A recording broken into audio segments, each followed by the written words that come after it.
The voice of wisdom has said it, but we ignored. When Mazi Nnamdi Kanu was telling us about Fulanization agenda, we all laughed. We say, what he is saying or his submission is divisive in nature. His submission is detrimental to the peace and unity of Nigeria. But today what is happening?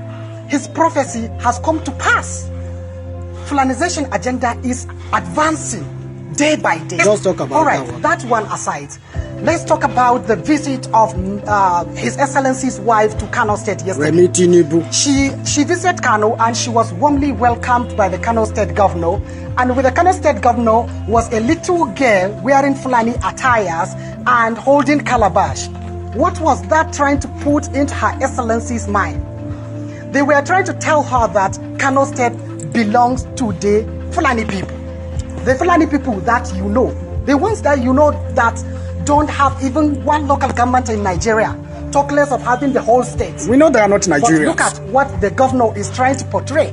That Kano State belongs to the Fulani people. So thank God that Her Excellency is a learned person. And I know that she must have read about the history of Kano. And she ignore all what they told you about the history of Kano. I know that they must have taken you to the Emir's palace where you saw only 15 kings of Kano, only 15 Emirs of Kano. How can an Asian city like Kano have only 15 kings?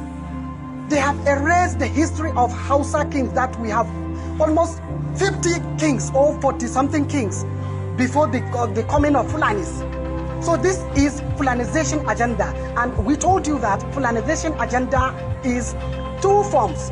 There is Fulanization agenda using bandits, that they will go and expel all the people living in the land and take over the land. And there is Fulanization agenda using politics, the ones that politicians and emirs are using now. Like the one that they show you when you visited Kano, where you saw that small girl wearing Fulani attires, to show you that it is Fulani land. That is what they are doing. So please ignore all this history that they told you.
No condemnation from officials.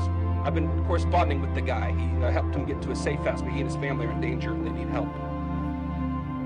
The Nigerian government goes to great expense to rehabilitate the killers, while millions of innocent displaced victims are denied, neglected, and dying. The narrative war. The farmer herder and climate change framing started in the Obama State Department. The original reference document was written by a career Sharia propagandist hired by George Soros. At least $10 million confirmed U.S. lobbying contracts are now running. Former Trump administration officials, Nigerian government lobbyists, northern imams, foreign agents, conflicted advisors, and now even Russian state television are among those working to shield this regime from accountability. The real narrative is this. Nigeria is in the throes of an Islamic conquest. Since 2009, they have slaughtered as many as 125,000 Christians and 60,000 Muslims. This is not simply a religious freedom issue. This is national and global security. The emergency, as many as 10 to 12 million, mostly youth, are now displaced. 50 to 60% chance of radicalization by 2030 without intervention. Most are denied by the government, who call them beggars and criminals. Without intervention, this could yield 5 to 6 million more jihadists over the next 5 to 6 years. Intervention is not hard. The international community has the money and the mandate to help if the displaced are simply recognized. In 2015, the UNHCR documented multiple displacement camps in Abuja. Today, they deny those camps exist. I have run schools in those same camps since 2020. They do exist. I affirm the cycle of violence is not inborn or inevitable. A lot of Americans write it off. Oh, that's just what they do. Yes, the children who saw their parents hacked to death often come to our schools wanting to go back and get revenge, but I can tell you with an education, they gain character, hope, and vision, and they want to go back to rebuild. What must happen? Nigeria has long been strangled by radical Islamists, predatory extraction, globalist meddling, and institutional corruption. Working with the Nigerian government to end the genocide is like working with the Third Reich to end the Holocaust. They smile and spin as they wait for Trump to leave office. Since CPC designation, killing and impunity have only gotten worse. Sanctions will not work. Visa bans will not work. They're ideologues, and they'll just pivot east. Intentional denial of recognition and aid to displaced people. Intentional denial of recognition and aid in this circumstance meets the legal standard of genocide. This is provable. Indict the Tinubu administration. Arrest them. They're guilty of genocide. And it's provable. Conduct a valid census and evidentiary briefing of the displaced. They are our witnesses to genocide and they need help. Investigate the Sultan of Sokoto as a terror sponsor. Circumstantial evidence demands it. We know where the militant camps are. Wipe them out. Bring the enablers to justice. Demand the release of Mazi Nnamdi Kanu and other prisoners of conscience. Offer asylum protection to them and others threatened by this regime. Ensure a free election in 2027. It can be done for the cost of a Tomahawk missile volley. Tinubu was declared the winner with less than 9 million votes in a nation of 230 million. A free election changes everything. Let the people vote on a new constitution and self-determination. Like so many other British colonial contraptions designed to fail, separation is likely inevitable, and it is just. The time is now. Nigeria is at a crossroads. It will become either a peaceful, prosperous ally or a massive launchpad for global jihad. There is no going back to the status quo. If the world turns away after this unprecedented scrutiny, the backlash will be bloody and absolute. The window is closing. We must call this what it is and intervene now, or the current genocide will grow and draw more innocent blood, not just there, but here in the United States. Thank you.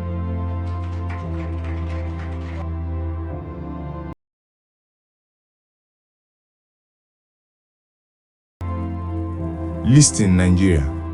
Hear the cries echoing from the blood-soaked farms of Benue, the charred villages of Plateau, the razed churches of the Middle Belt, and the terrified hamlets of the Southeast. The Fulanization agenda is not some phantom conspiracy whispered in dark corners. It is real, it is ruthless, it is unfolding before our eyes like a slow-motion conquest, devouring ancestral lands, erasing identities, and baptizing the nation in the blood of the innocent. This is no ordinary herder-farmer clash born of climate change or grazing routes. This is ethnic domination wrapped in the cloak of nomadic tradition, backed by the machinery of state power, and fueled by an ancient supremacist ideology that seeks to turn Nigeria into a Fulani caliphate from the Sahel to the Atlantic. The facts scream from the graves. Between 2015 and 2023, under a Fulani-led presidency, Fulani militias, often mislabeled as mere herdersmen, slaughtered tens of thousands. Reports document over 10,000 deaths in herder-farmer violence from 2009 to 2018 alone, with peaks exceeding Boko Haram's toll in certain years. In one recent stretch, Fulani ethnic militias accounted for nearly half of all civilian killings in Nigeria, 47% of 36,000 documented civilian deaths in a 5-year period. These are not random bandits. These are organized killers who strike at dawn, burn homes, rape women, behead pastors, and seize farmland for grazing reserves. Ruga settlements were pushed aggressively. Miyetti Allah, the Fulani socio-cultural vanguard, issued veiled threats and flexed political muscle while their kinsmen rampaged. Porous borders flooded the south with armed migrants from Niger, Chad, and beyond, not cattle herders seeking grass, but settlers claiming territory. Churches touched, priests slaughtered, entire Christian communities in the Middle Belt displaced, their ancestral homes now Fulani colonies. South Kaduna, Benue, Enugu, Imo, the map of terror traces a deliberate southward march. This is demographic jihad by another name: occupy, Islamize, dominate. Non-Fulani farmers are labeled infidels in the rhetoric of attackers. Miyetti Allah leaders have spoken of Fulani ownership and defense of their rights in ways that echo conquest, not coexistence. President Muhammadu Buhari's government, a Fulani at the helm, faced relentless accusations of complicity. Security forces slow to respond, northern appointments skewed, southern voices silenced. Even global watchdogs and local bishops called it ethnic cleansing with religious undertones. The ultimate goal? A Fulanized Nigeria where indigenous peoples become tenants on their own soil, bowing to a new order. And who sounded the alarm years before the blood flowed like rivers? Mazi Nnamdi Kanu, the lion of Radio Biafra, the man they tried to silence with arrest, trial, and propaganda. On February 6, 2014, long before Buhari's second coming, Kanu thundered on air, the Fulani will take over the entire south as a continuation of their age-old agenda to Islamize eastern Nigeria. They will brazenly seize our land in pretense of creating grazing fields for the Fulani. Then the conquest will be complete. We will become their slaves forever. He warned that elections would enthrone Hausa Fulani supremacy, security agencies will be purged and repacked with kin, and armed herdersmen would slaughter with impunity while their masters in Abuja shielded them. He predicted the government would remain inactive as Fulani terrorists flooded in. Every syllable has come to pass. Kanu didn't speak from hatred, he spoke from prophetic clarity rooted in history. The Fulani jihad of Usman Dan Fodio centuries ago didn't stop at the north, it was always expansionist. Kanu connected the dots: Boko Haram in the northeast, bandits in the northwest, unknown gunmen terrorizing the east, all threads in the same web of Fulanization and Islamization. He formed the Eastern Security Network not for conquest, but defense of Biafran soil against this existential threat. They called him a terrorist for it. They ignored him. Now the prophecies are fulfilled. Fulani incursion into Yoruba land, Igbo communities under siege, Middle Belt decimated. IPOB leaders today declare his words have come to pass. He saw what the elite refused to admit, that Nigeria's unity was a lie sold to mask this hegemonic march.